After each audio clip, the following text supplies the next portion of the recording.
Jadi kita ini sebenarnya ada satu titik ini.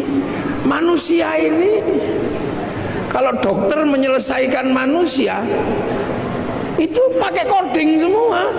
Darah itu kodenya apa? Bukan kok kemudian DARAH, enggak. Seluruh partikel dalam tubuh manusia itu pakai angka, pakai coding. Dengan gitu. Jadi kalau misalnya contoh Pak Hardo ini jadi bupati, proses jadi bupati dan bupati itu berbeda.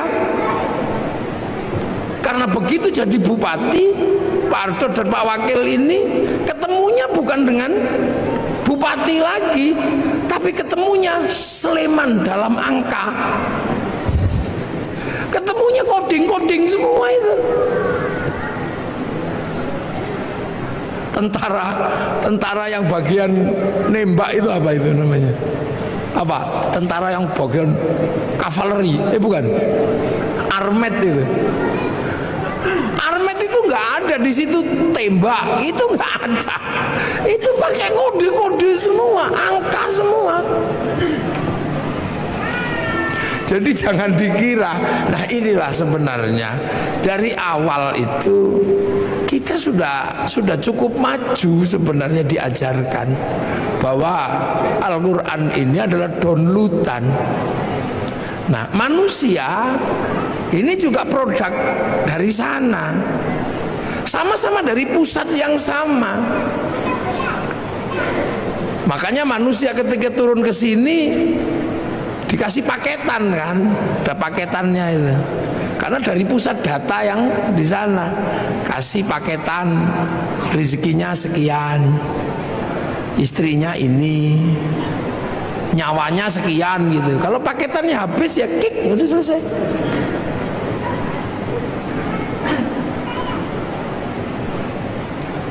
Gitu. Makanya pertama kali Quran itu Iqra.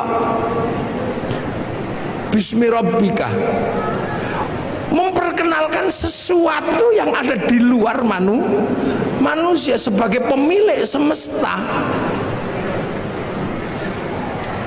Jadi pemilik semesta, Ismu Rabbika, kamu baca atas nama Tuhanmu. Tuhan siapa? Belum. Ismu Rabbika itu siapa? Belum. Masih berbicara tentang Rob, bahwa ada penguasa semesta dan kamu ada di semesta itu. Alladzi khalaq, yang bikin kamu. Karena waktu itu manusia nggak ngerti. Taunya bahwa manusia itu ya hadir dengan sendirinya. Apalagi di Arab kan, yang waktu itu ya taunya yang bikin manusia itu ya lantaran patung, tapi yang bikin ya tetap bapaknya kan gitu. Kalau nggak dibikin ya nggak keluar. Itu dia nggak ngerti bahwa ada semesta Tuhan, itu nggak ngerti. Makanya manusia pertama kali diajarkan, kamu harus tahu bahwa ada realitas universal, realitas mutlak, kalau di luar realitas parsial seperti kamu. Kamu ini realitas parsial seperti realitas sapi, realitas ini. Tapi di balik itu semua ada yang mutlak. Nah itulah penguasa goib, pemilik goib itu. Yang kamu lihat karena kamu gak kelihatan, atau yang kamu nanti akan lihat tapi hari ini belum kelihatan. Akhirat itu goib karena kamu belum nyampe sana, nanti kamu akan sampai.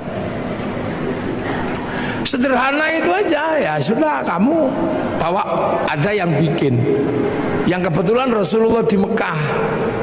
Karena orang Mekah waktu itu sudah nggak ngerti bahwa dunia dan seisinya itu ada pemiliknya. Karena Mekah itu lama ditinggal Nabi. Nabi terakhir di Mekah itu Nabi Ismail. Setelah Nabi Ismail pindah ke Filistin, orang Mekah nggak ngerti Nabi. Wis blas orang ngerti Nabi wong Mekah itu. Makanya disebut fatrah. Jadi nggak ngerti karena sudah lama ditinggal Nabi. Orang Sleman karena nggak pernah ditinggal kiai, ya tahu kiai. Makanya ketika kiai datang ya bupati aja nyambut. Karena Sleman tahu kiai, karena nggak pernah kosong semenjak Islam datang ke sini. Sleman ini selalu terjaga, sehingga selalu ada kiainya. Maka generasi kesekian pun masih tahu kiai, gitu. Masih tahu ulama. Di Irian yang tidak pernah diajarkan tentang kiai, jangan pernah membayangkan mereka kenal kiai.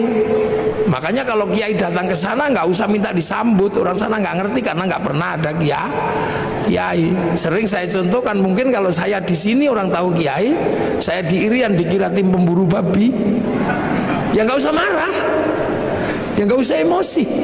Makanya Rasulullah itu ketika harus berbicara tentang Rob itu penuh kesabaran di Mekah itu, karena orang Mekah nggak ngerti.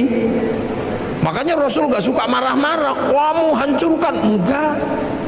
Yang tahu Rasulullah itu Rasul itu di Mekah waktu itu cuman Allah, nggak ada yang ngerti. Beda kalau Rasul lahir di Filistin. Filistin itu secara teologi, secara sosiologi, secara antropologi masih ketunggon. Apa ketunggon ya? Masih ditungguin Nabi. Jadi orang tahu Nabi kalau di sana. Kalau di sana nggak ngerti. Kalau Nabi lahir di Palestina gitu, enteng. Aku Nabi. Oh ya, kamu Nabi. Karena orang lahir di Mekah aku Nabi. Makanya orang Mekah nggak ngerti Nabi. Makanya saksinya hanya Allah.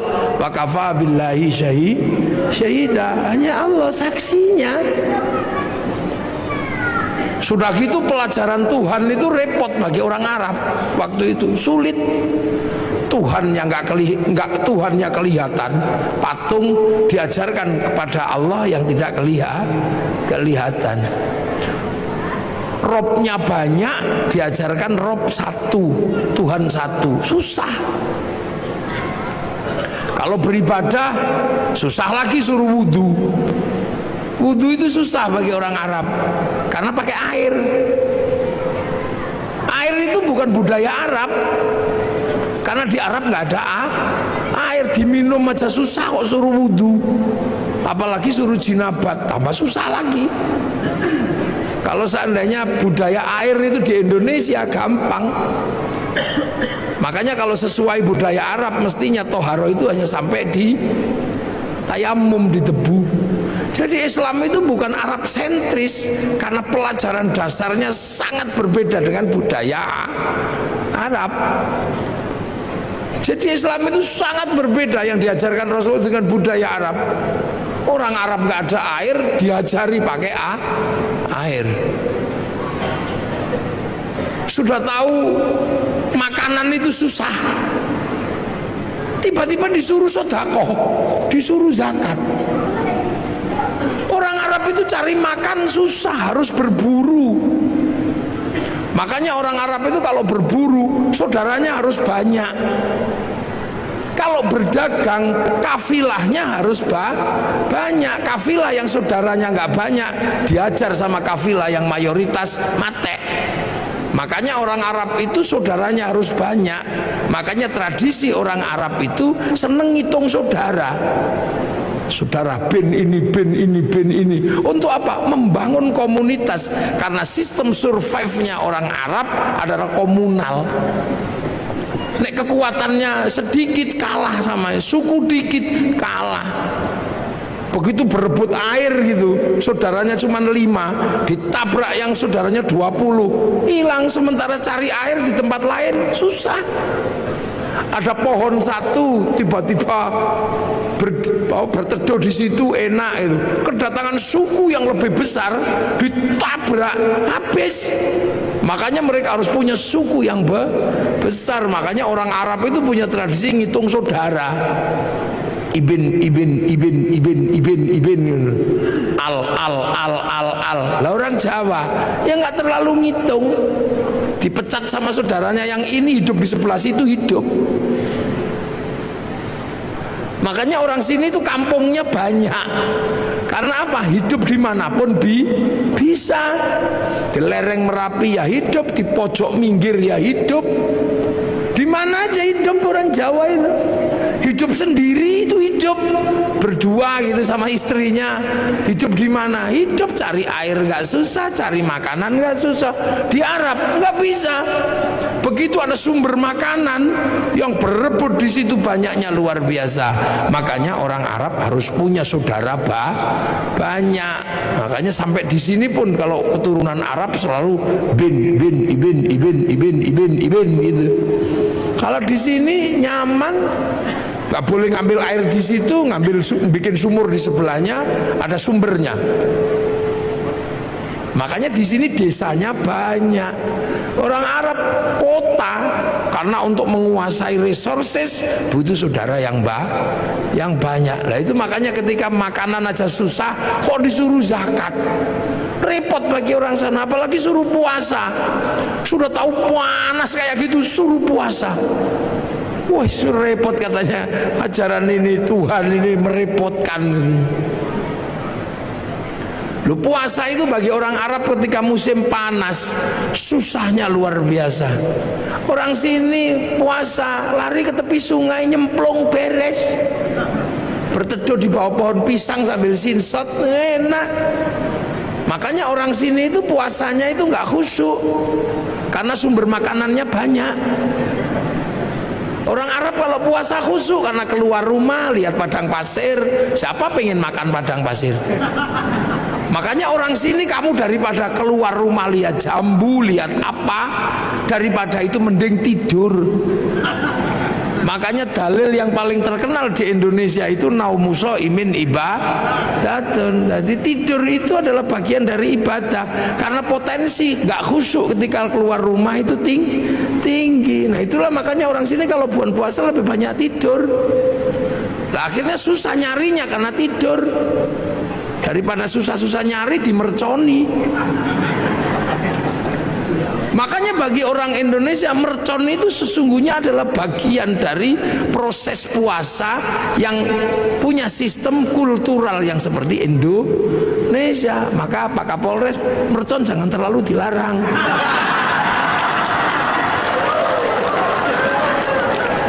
Loh ya kan, ada bagi lo ini budaya masing-masing sama.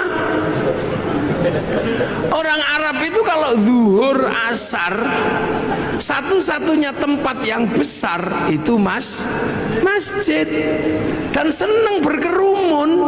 Makanya setiap waktu sholat mengumpulkannya nggak susah. Nah orang sini di rumahnya nyaman, di sawahnya nyaman, sehingga waktu sholat lebih banyak tercecer di rumah, tercecer di sawah. Orang sana pasti langsung datang ke masjid. Karena apa? Pusat komunal itu masjid. Makanya kalau di sana Allahu Akbar sudah di dalam masjid, kong sudah nunggu semenjak sebelum sholat. Lah di sini nyaman di sawahnya, nyaman di kebunnya, makani bebek. Ya makan nunggu masjid itu.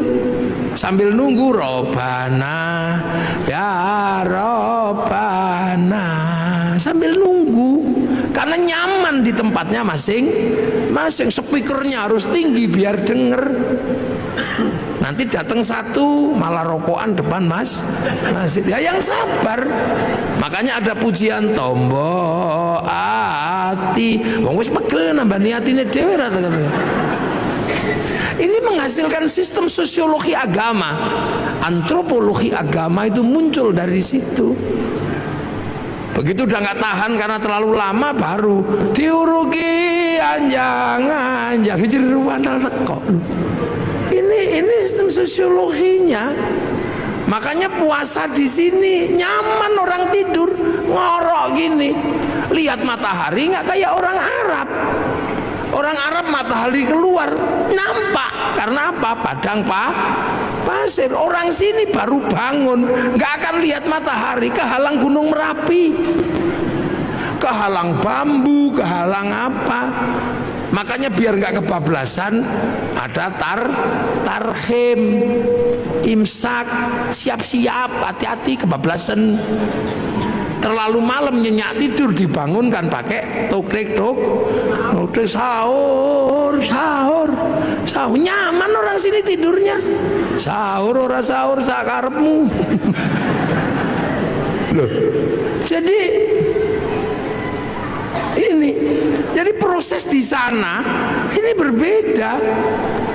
Makanya ketika ajaran itu masuk susah. Apalagi haji itu bagi orang Arab itu masalah. Kalau nggak saking kuatnya ajaran keyakinan. Apa? Tawaf. Satu kalau musim panas, yang kedua syahwat. Orang Arab itu kalau lihat kaki, tangan dan muka, wah itu syahwatnya luar biasa. Sementara kalau tawaf, ini muka harus dibuka. Betapa kita bisa melihat orang-orang yang indah di sana. Sementara pada saat yang sama, yang laki-laki disuruh pakai baju, nggak boleh dijahit. Coba kalau mau ndablekan tinggal wes gitu aja. Ini sosiologi agama. Makanya Islam itu ja'a ghoriban wa sayaudu ghoriban, asing dan akan pergi dengan asing. Loh, makanya Islam itu pertama ya wa kafa billahi syahida Muhammadur Rasulullahnya Allah yang tahu. Sampai kemudian orang Arab ada yang bisa menerima. Nah itu yang disebut walladzina ma'ahu, orang yang bersama Rasulullah, para sahabat. Makanya sahabat itu ya orang Arab, karena Islam itu turun di Arab. Sahabat ya Abu Bakar, Umar, Utsman. Nggak ada sahabat namanya Joni gitu, atau Hardo, itu nggak ada. Ya Danang, Edi, ya nggak ada. Wong itu baru terjadi proses di sana. Sampai akhirnya orang-orang yang mengikuti Rasul ini bentrok sama yang tidak mau. Makanya ada konsep asyidda'u 'alal kufar, marah sama yang kafir yang nolak. Sampai akhirnya rekonsiliasi. Yang kafir masuk Islam, sudah. Wong ora ngerti kok ya enggak apa-apa. Abu Sufyan, abu yang lain itu masuk Islam. Dalam Al-Quran terdokumentasi ruhama ubainahum tarahum ruka'an sujada yabtaghuna fadlan minallah wa ridwanan simahum fi wujuhi min atharis sujud. Jadi tidak ada yang lain, hanya Allah. Sampai akhirnya Islam itu keluar dari jazirah Arab. Nah itu digambarkan dalam Al-Quran ayat terusannya, dzalika mathaluhum fit Taurat wa mathaluhum fil Injil kazar'in. Islam itu digambarkan di Taurat dan di Injil seperti tanaman. Lah makanya kemudian ada yang nanam. Yang rukun Islam tadi itu, rukun Islam harus ditanam. Nah ada yang berangkat nanam ke Eropa, Tariq bin Ziyad. Ada yang berangkat nanam ke Cina, Sa'ad bin Abi Waqqas. Ada yang berangkat nanam ke Afrika, sahabat Salman, sahabat Bilal. Nah ketemulah dengan dunia yang berbeda, manusia yang berbeda, budaya yang berbeda. Terus ada yang ditanam ke Indonesia. Lah makanya ketika ditanam ke sini, wong konsepnya kazar'in seperti tanaman, maka orang Jawa ketika menerima Islam, konsep yang dipakai adalah apa? Lir ilir tandure wusu milir. Jadi zar'in itu tanduran. Maka orang Jawa menyebut tandur. Jadi aja dikira itu tembang ngarang, itu enggak. Kazar'in seperti tanaman. Mulane wong Jawa menyebutnya tandur. Lir ilir tandure musu milir. Aja krucak-krucik to, Kang. Ya. Jadi tandur. Nah, itu ditandur di semua tempat. Yang tadinya wudhu, di sini nggak ada masalah. Karena apa? Di sini banyak air. Itu sholat nggak ada masalah di sini. Karena orang sini wis dari pelajaran dasar Tuhan itu juga nggak kelihatan, tan kenoki noyongo ngopo laisa kamitslihi syai'un. Suruh puasa ya seneng orang sini, apalagi orang sini hobine poso. Karena dulu orang sini mengenal istilah upawasa. Upawasa itu nggak makan, nggak minum, nggak menyentuh perempuan, persiapan muksa. Makanya bahasa Islam syahrul Ramadan kok nggak makan, nggak minum, nggak menyentuh perempuan seperti upawasa, maka syahrul Siam disebut bulan puasa karena ditanam di sini. Sholat ya ditanam di sini, sembahyang Allah tanam sini pengiran. Saya ini mestinya syaikhun ustadzun, tanam sini jadi kiai. Ya kudu trimo jejeran karo Kebu Kiai Slamet, tombak Kiai Pleret, musola langgar, Allah pangeran, malah ono sing ngarani sing ngecat Lombok. Ya itu biasa. Sampai hari ini sing teko dhisik Honda, ya walaupun Ekeng ya tetap disebut Honda. Karena yang datang pertama Aqua, maka Ades pun ya rela disebut Aqua. Nasional disebut Sanyo. Seluruh pembalut ya Softek. Ya ini karena ini namanya sosiokultur. Jadi jangan dikira agama itu tidak, karena dipakai manusia punya budaya, punya pengetahuan. Ya kan, begitu ditanam di sini orang nggak boleh lagi ribut masalah jenggot. Karena apa? Manusia sini rasnya mongoloid. Ras mongoloid tidak punya jenggot. Kalau ras Semit bangsa Arya punya jenggot. Makanya sahabat dan orang Arab sampai sekarang masih punya jenggot seperti Nabi, karena bangsanya sama. Maka jangan ribut di negeri dengan ras tidak berjenggot. Sampai sekarang di Arab bisa nyuntur Rasul makan pakai 3 jari, bisa wong kurma. Lah tekan kene soto ya ndak bisa. Sampai sekarang di sana jubahan masih bisa, karena kultur dan geografinya masih sama. Orang sini pakai jubah ya nggak bisa nanam padi. Makanya jubah baju syar'i dipotong, potongan baju syar'i namanya syar'un. Orang sini nggak punya huruf ain, punyanya monggo botongo, maka syar'un jadi sarung, saruan jadi sarungan. Maka orang sini nggak perlu ribut masalah katok cingkrang, karena fleksibel. Sampai nek pengen cingkrang lindingen sing rada dhuwur, nek pengen medun plotrono beres. Makanya sarung itu adalah titik kompromi antar isbal. Lho mangkano enak di sarungan karo kathok. Nek kathok ra iso medun, ra iso munggal. Nek sarung iki plotrono iso cincik sampai pas dengkul ya iso. Lho, ini titik-titik kompromi. Lho jangan dikira. Makanya ketika Quran dibaca di sana ya masih bisa. Zaman sahabat ya masih bisa baca Quran, wong muridnya Nabi. Tabiin ketika yang jauh dari Arab nggak bisa baca Quran, yang lungkek-lungkek kayak cacing itu nggak bisa. Makanya terus tahun 65 Hijriah Quran itu dikasih titik-titik. Itu anyar itu. Nun ada 1 titik di atas, ba ada di bawah, tak 2. Itu zaman Abul Aswad Ad-Duali tahun 65 Hijriah.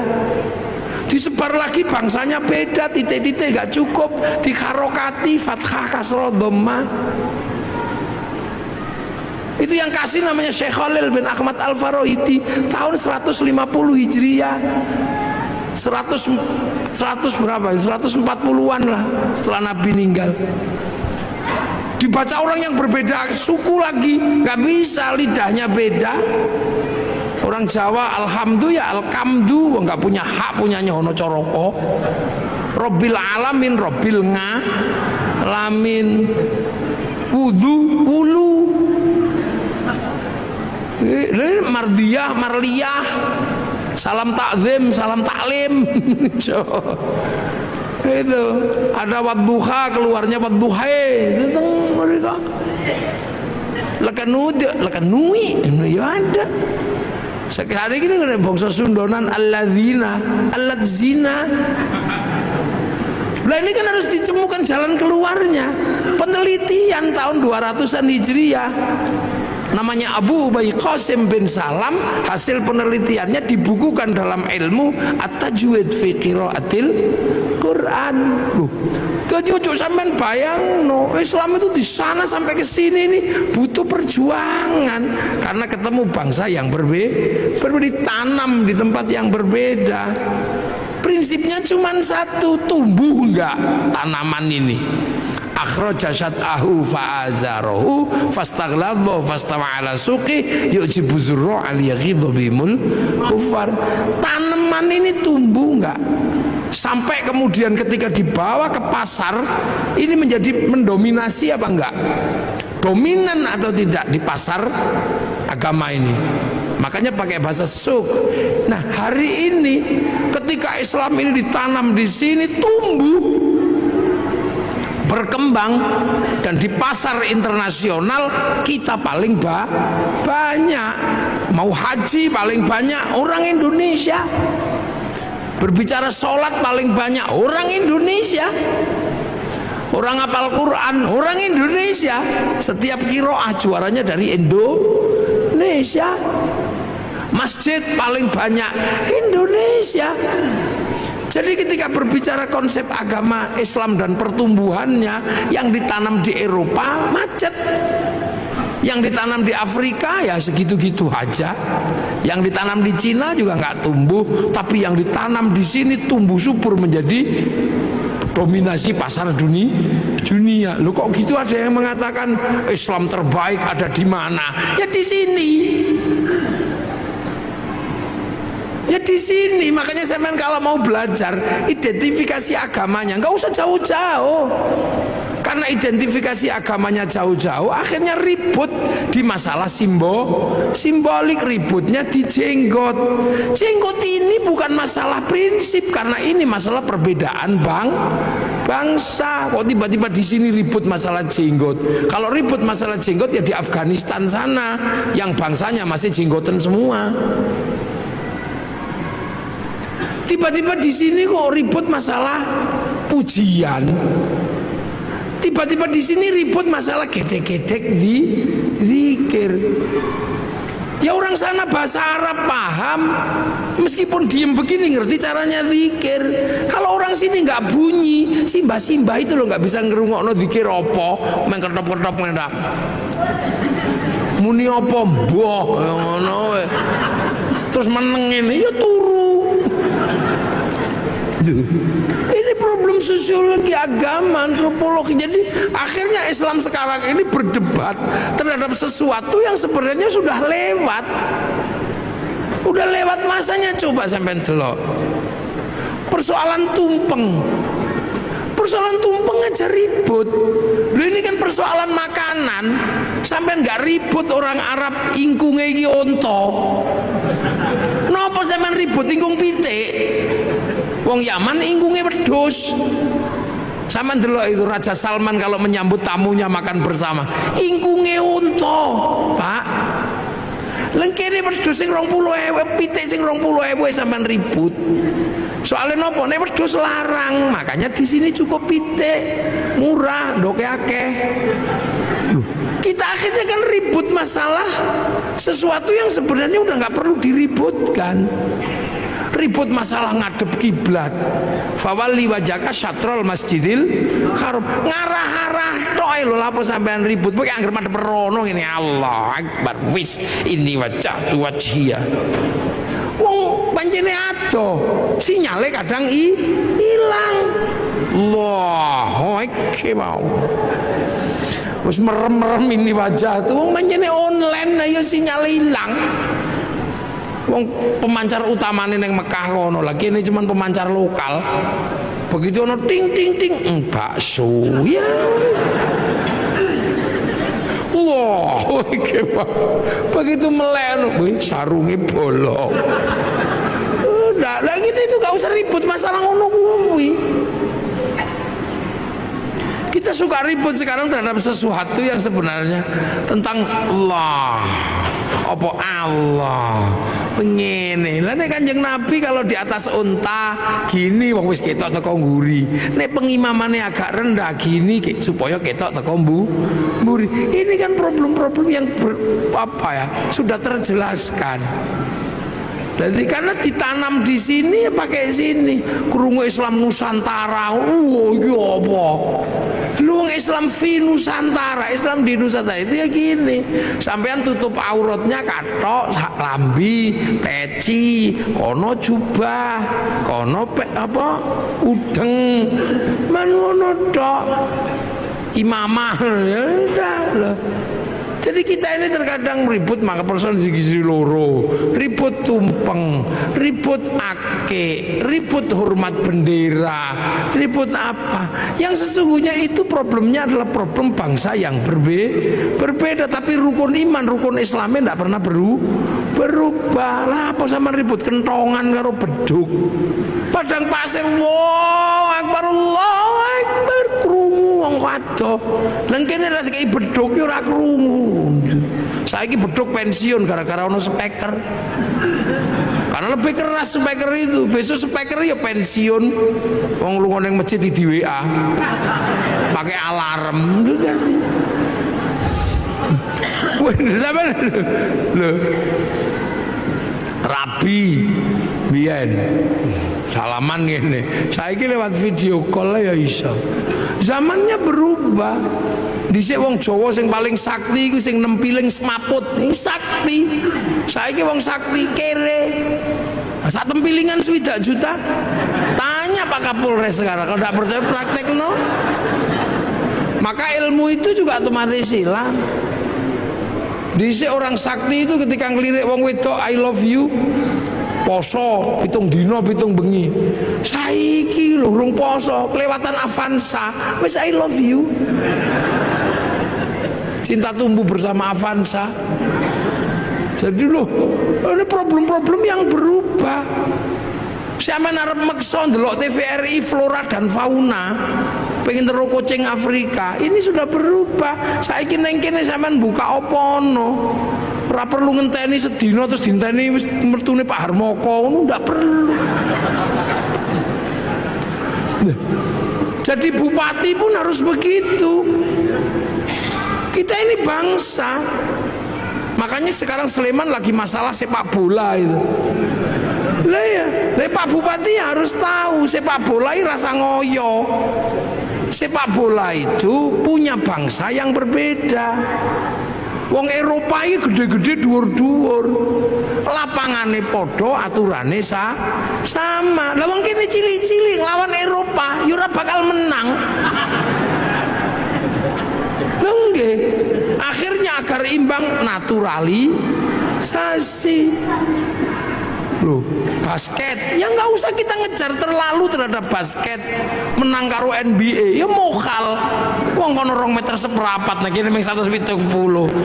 Kene mencolot nggak yo kena udel. Ya coba. Ya maka Sleman ini yang menggalakkan olahraga yang mungkin bentek mungkin. Lu sekarang sepak bola itu kalau nggak naturalisasi, ya mesti kalah. Wong-wong cilik peli ngono gini kalah. Itu olahraga internasional, standarnya sama, aturannya sama, manusianya berbeda. Ayo kondi kon menang.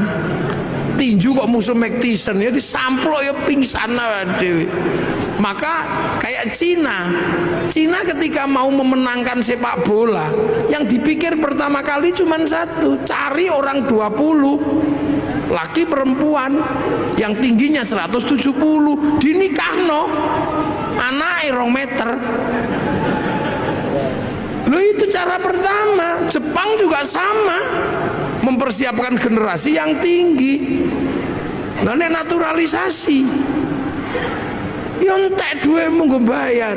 Wis golek wong Sleman sing dhuwur-dhuwur nikahno. Persiapan membentuk kader sepak bola. Ngono. Kader basket. Nggih, kula sing mau idoh nggih. Loh ini, makanya Thailand itu sadar diri.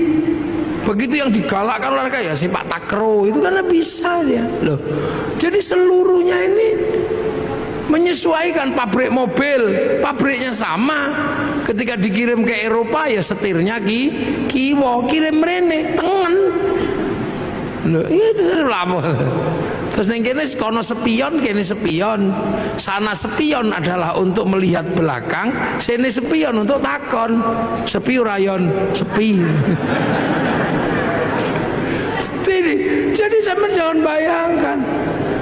Rasulullah makannya ya kurma, maka zakatnya juga kurma. Sini makanannya padi, fitrahnya juga padi. Kurban sana unta, sampai sekarang masih bisa kurban unta. Di sini maksa kurban unta, cekel polisi. Nyolong untanya kebun binatang. Biro lo kon. Loh, ini jadi ini sebenarnya sudah. Nah, yang perlu dipahami ulang adalah bagaimana Al-Quran ini menyelesaikan problem yang sudah terbuka, yang dulu dibuka oleh para ulama terkait algoritmanya. Siapa ini yang akan ngurus? Kalau print outnya udah semuanya lah, banyak yang hafal lah, penghafal terbanyak, tapi memahami codingnya ini. Karena manusia sama-sama dari sana, Quran dari sana. Makanya manusia itu bisa dikirimi Quran. Seperti provider handphone, dia menurunkan kartu. Nah, antar kartu ini bisa saling tukar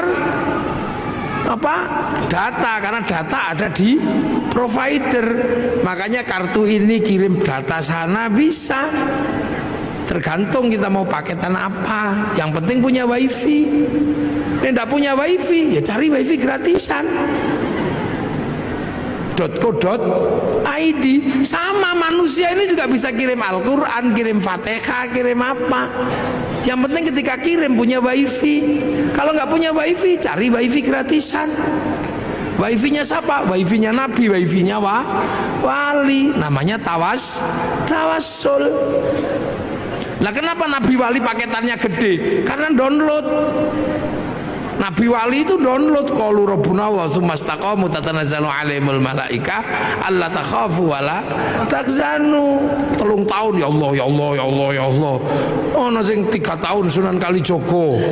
Syekh Abdul Qadir 25 tahun ya Allah ya Allah ya Allah. Download, maka wali-wali itu paketannya besar. Makanya bisa mengerti hati orang karena bisa meretas. Wali-wali mau macam-macam zaman-zaman dihack karo para wali, wate sampean paketannya gede, wong download. Nah, sampean kalau diajak download langsung tidur. Ya Allah ya Allah ya Allah ya Allah. Ya Allah ya. Alayo gringgingan. Loh, ini kita ngomongin Al-Quran. Makanya Al-Quran ini sesungguhnya adalah bukan sesuatu yang hanya semata-mata bisa dibaca dengan irama. Ada di balik situ ada codingnya. Sampean menguasai codingnya itu, beres urusan dunia. Sampean rande duit ngerti codingnya, sudah tulis saja, ditempel aja di pintu tol, tok gitu. Coding duit ning Al-Quran. Orang kaya lewat situ mesti inget sampean jenenge. Tulis coding prek, muafik ngono yo elek kok iki. Jumlahnya wong biyen angel coding wis rampung. Ngono terus jarane klenik yang itu ya salah. Padahal zalikal kitabul la raiba fi, pertama niku hudal lil muttaqin alladzina yu'minuna bil ghaib. Nah saiki anggar krungu ghaib ngono gudiken. Lupa dah Al-Quran itu ya butuh pertama kali ya kok gaib. Makanya ada orang belajar ilmu hizib, ilmu mahabbah, ilmu apa itu karena apa? Bahwa jangan sampai gaib itu menjadi pemikiran tok, tapi dia harus menjadi experience of religion, pengalaman keagamaan. Maka ada orang sampai jerok no zikir gitu, ya Allah ya Allah ya Allah ya Allah ya Allah ya Allah. Gitu. Nah untuk itu semua ya sampean harus ngerti donya niki ana sing duwe. Sapa? Rob, pangeran. Nan ismu rabbika iku sapa ae, sapa apa jenenge pangeranmu. Makanya Quran pertama kali Fatihah. Fatihah itu bunyi pertama apa? Bismillahirrahmanirrahim. Sebut asmane Gusti Allah. Nah ismu rabb iku sapa ae? Ya 99 iku walillahil asmaul husna fadhuhu biya. Makanya ada orang yang seumur hidupnya cuma nyebut-nyebut tok. Ya Allah, ya Allah, ya Allah, ya Allah, ya Allah, ya Allah, ya Allah. Loh, perintah pertama sebut asma Allah. Sebut. Ndas ora iso muni diajari apa? Gede-gede, ya Allah, ya Allah, ya Allah, ya Allah. Tangan nggak bisa bunyi cekeli tas bokong nggak bisa bunyi suruh duduk, kaki nggak bisa bunyi suruh sila, supaya semua bisa menyebut asma Allah. Dok subhanallah, pecah telek masya Allah, ngelunggui udut iya Allah. Ini kan pelajaran dasar, sebut asma Allah. Makanya kalau ada orang gedek-gedek, oh coba lono, karena itu mengajari kepalanya agar bisa mengenal Allah. Nah orang nyekel tasbih, oh coba lono, karena mengajari tangan menyebut asma Allah. Nah orang wong silo, coba nesoni, itu kaki sedang diajari menyebut asma Allah. Nah nanti kalau semua asma ini sudah kamu sebut, hatimu akan apa? Tumbuh, nyumber itu apa? Nyumber itu akan keluar apa? Ar-Rahman. Kamu akan tahu semesta Tuhan bahwa Allah itu penuh belas kasihan. Ar-Rahman kang welas asing dalam dunia lan akhirat. Jadi sesuatu di dunia dan di akhirat itu dapat rahmatnya Allah. Makanya sampean nggak usah marah sama orang. Cina, wih lo Cina itu neng donya berarti oleh welas asih Gusti Allah. Makanya orang Islam itu bisa berhubungan sama Cina dengan inten. Kapan? Ya ketika sholat. Orang sholat pasti berhubungan sama Cina secara inten. Kenapa? Karena sholat itu nutup aurat. Tutup aurat itu kain. Kain itu urusannya pabrik kain. Nah pabrik kain itu sing duwe Cina. Mula aja ngamukan karo Cina ne lunga udah. Loh, ini dunia ini nggak ada yang berdiri sendiri. Ngaji malam hari ini Jepangnya ra teko, mikir teko. Sampean wudu itu urusannya sama air, tapi air diurus sama pipa sanyo diurus Mas Pion. Sampean ra entuk ngamuk pabrik. Lunga haji pesawat dae wong Yahudi mati sampean nglangi. Loh makanya Ar-Rahman ini meletakkan manusia hidup penuh kasih sayang. Karena apa? Saling melengkapi. Itu kurikulum dasar menjadi manusia yang integrated. Makanya kiai-kiai nek pokon maca Fatihah bismillah ilang karena sampai kehilangan bismillah dia akan kehilangan kurikulum dasar menyebut asma Allah. Mulane wong nek maca Fatihah kok bismillah ilang, dia nggak punya kurikulum dasar menyebut Allah. Begitu ra duwe kurikulum dasar menyebut Allah, ya kaku. Makanya wong nek maca Fatihah bismillah ilang, keras. Dikit-dikit marah. Nah ini di sini ini sebenarnya adalah pembelajaran dasar. Nah hal-hal seperti ini kadang tidak disampaikan. Karena apa? Ini butuh konsekuensi logis. Konsekuensinya apa? Harus ada laboratorium Al-Quran misalnya. Depak Sleman harus membuat laboratorium untuk belajar coding Al-Quran. Itu Depak harus tanggung jawab. Kalau Depak tanggung jawab, ya bupati harus biayai.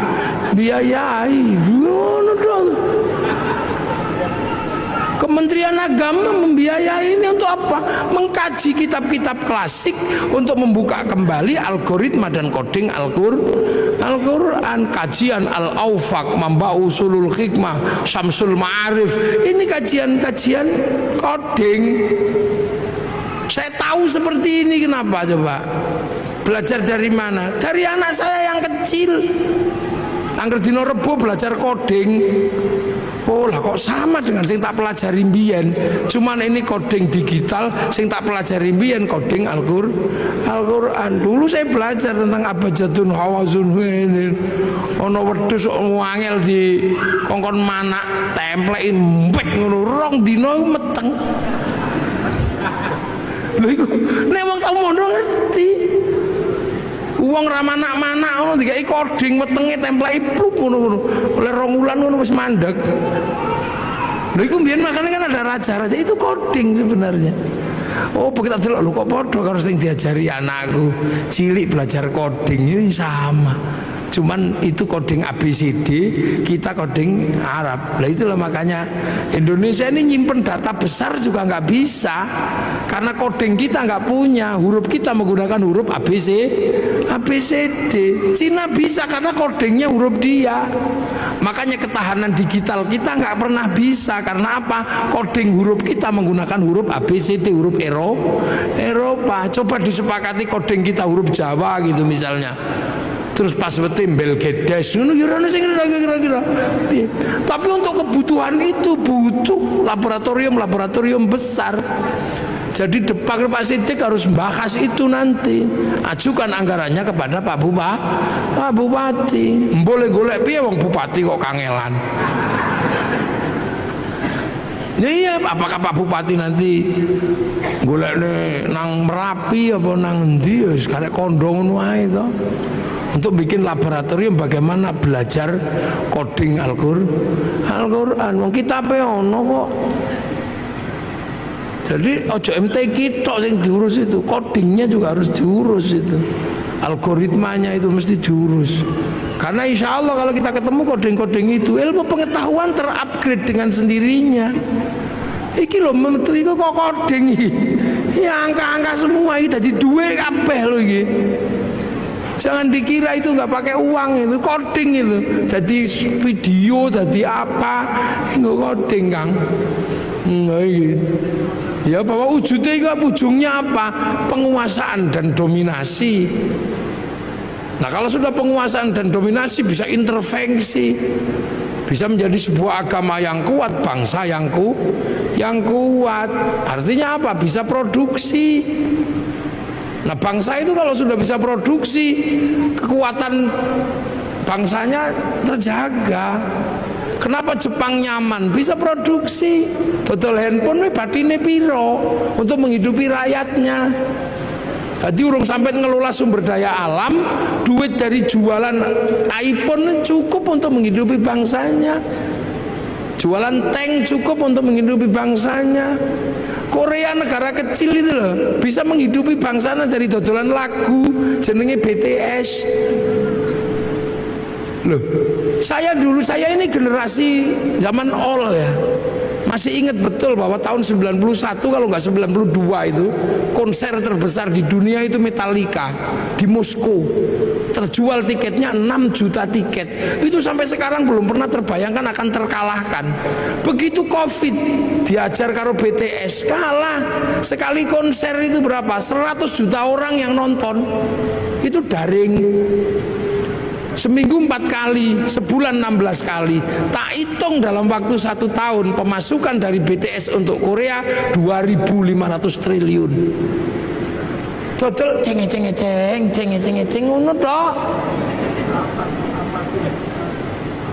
Amerika dapat pemasukan dari Facebook dan dari WhatsApp itu. Bayar, ngono bayar. Paling tidak per bulan 200 triliun. Nah sampeyan dodol apa geblek? Loh, ini penguasaan dunia, jadi aja mbok kira dunia ini.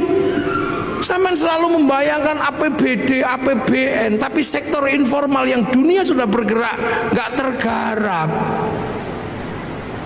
Sampeyan malah mikir gawe biro umroh. Jadi sektornya tetap sektor manual, yang hitungannya hitungan analog, bukan hitungan digital. Pernah enggak terus tiba-tiba kaum muslimin ini berpikir,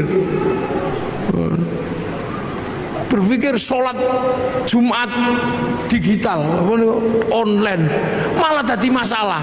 Imam yang Surabaya, makmum yang Semarang. Maka Pak Ardo jadi bupati juga mesti mikirin yang itu, Mangke Wardo. Nggih, ojo kok mikire pajak pasir ora oke. Anak Sleman yang pinter-pinter kumpulin semua. Wong Sleman ini gudangnya wong pinter. Kampus UGM, UPN, UIKIP jadiin satu IAIN wis ngono mbakaso. Mungkin nggak bertarung di dunia digital pakai coding ngopo iso. Loh, ini duit ini penguasaan itu. Sampai nojo bayangno. Makanya negara-negara yang bangkrut itu negara apa? Ya nggak bisa ngerespon. Coba saiki meng dodol BTS ceng ngono setahun sakmono. Ya itu sistem. Gojek iso ngalahno Bluebird yang armadane triliunan meng nganggo coding laptop loro tok. Sampeyan bayangno Bukalapak bisa mengalahkan apa di bursa ngalahno Gudang Garam sama Jarum itu. Memang Bukalapak butuh laptop loro. Nah ini, Al-Quran itu punya coding-coding seperti ini. Ayo kapan Sleman gawe laboratorium? Apa digelar ning Pemkap, apa digelar ning pondok rapopo? Lumayan aku oleh. Dan yang gawe ning Pemkap ya tidak apa-apa. Cuman kan pembiayaannya terlalu gede. Karena kalau di Pemkap itu sing biayai bupati, jadi mesti hitungannya wah rada gede. Karena ning pondok kan gratisan.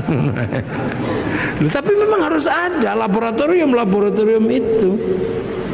Hitung nanti kita bisa kita uji dengan teknologi digital antar frekuensi itu apa sih?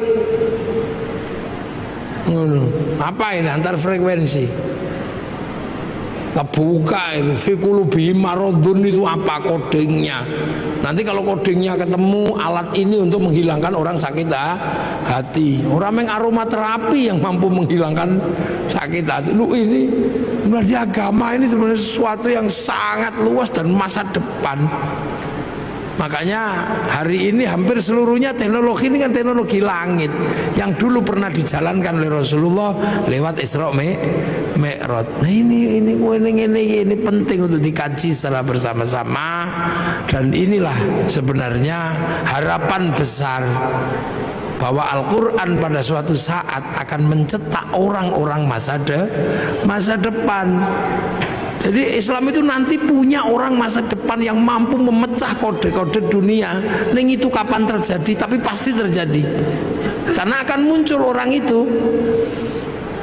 Siapa? Ya orang yang bisa mecah kodingnya langit dan bumi.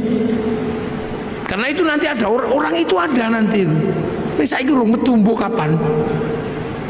Karena orang itu sudah disebut di dalam Al-Quran bahwa nanti pada suatu saat akan ada orang yang mampu memecah koding-koding dunia ini. Jadi dalam penciptaan langit dan bumi akan dipecahkan rumusnya oleh ulul albab. Inna fi khalqis samawati wal ardi wa ikhtilafil laili wan nahari la ayatil liulil albab. Jadi ada nanti itu orang namanya ini pemecah koding. Siapa? Alladzina yadhkurunallaha qiyaman wa qu'udan wa 'ala junubihim wa yatafakkaruna fi khalqis samawati wal ard. Orang yang berpikir secara maksimal, berdiri mikir, duduk mikir, terlentang mikir, artinya nggak linier, nggak mikir sambil duduk tok. Dia nggak linier terhadap isi dunia, dibongkar semua. Duduk mikir, terlentang mikir, berdiri mikir, sampai nanti hasilnya ensiklopedik. Rabbana ma khalaqta hadza batila. Ya Allah, nggak ada yang sia-sia. Subhanaka faqina adzabannar. Minta perlindungan dari api neraka. Rabbana innaka man tudkhilin nar faqad akhzaita wa ma lidh-dhalimin min ansor. Rabbana innana sami'na munadiyan yunadi lil iman an aminu bi rabbikum fa amanna. Rabbana faghfir lana dzunubana wa kaffir 'anna sayyi'atina wa tawaffana ma'al abrar. Rabbana wa atina ma wa'adtana 'ala rusulika wa la tukhzina yaumal qiyamah innaka la tukhliful mi'ad. Ini orang-orang masa depan. Jadi Islam ini agama masa depan. Hari ini yang sudah memecah koding-koding besar itu Taurat dipecah kodingnya, Injil dipecah kodingnya, sehingga pergerakan Injil, pergerakan Taurat yang ke arah barat mampu membangun peradaban Eropa yang sedemikian gede. Nah, Al-Quran ini bergeser ke timur, ke sini. Sanggup nggak kita memecah koding-koding besar itu sehingga menjadi bagian dari problem solving untuk bertarung di dunia masa depan. Semoga kita semua masih menangi zaman itu.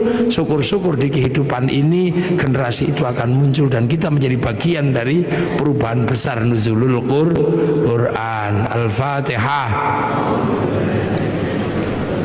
Rabbil alamin arrahman arrahim maliki yaumiddin iyyaka na'budu wa iyyaka nasta'in ihdinas siratal mustaqim siratal ladzina an'amta 'alaihim ghairil maghdubi 'alaihim waladdallin amin. Bismillahirrahmanirrahim alhamdulillahi rabbil alamin hamdan na'imin hamdan syakirin hamdan yuwafi ni'amaka fi mazida ya rabbana lakal hamdu kama yanbaghi li jalali karim wa 'azimi sultanik. Allahumma iftah 'alaina futuhal 'arifin Allahumma iftah 'alaina futuhal 'arifin Allahumma iftah 'alaina futuhal 'arifin bi hikmatika wansur alaina rahmatak wa dzakirna wa nasina berdoa ya Allah ij'al auladana dzurriyyatan minal khair al-ibadal Qur'an wa sunnah qiyamah wa muslimin qasidana maqasidul akhirah wa rizqan halan baina abaina ummatina masyayikh masyayikh jamil masyayikh wal muassis Sulaiman ya Allah maghfir lahu warhamhu wa'fu Allahumma tahrimna ajran min dhabin ba'd maghfir Allahumma ij'al qabran min jinan Allahumma ij'al madran jamil qubur min Rasulullah bi aqlana rijal rabbika radiyatan marudiyah wa adkhilna fi ibadati rabbana atina bid dunya hasanah في الآخرة حسنة وقنا عذاب النار صلى الله على سيدنا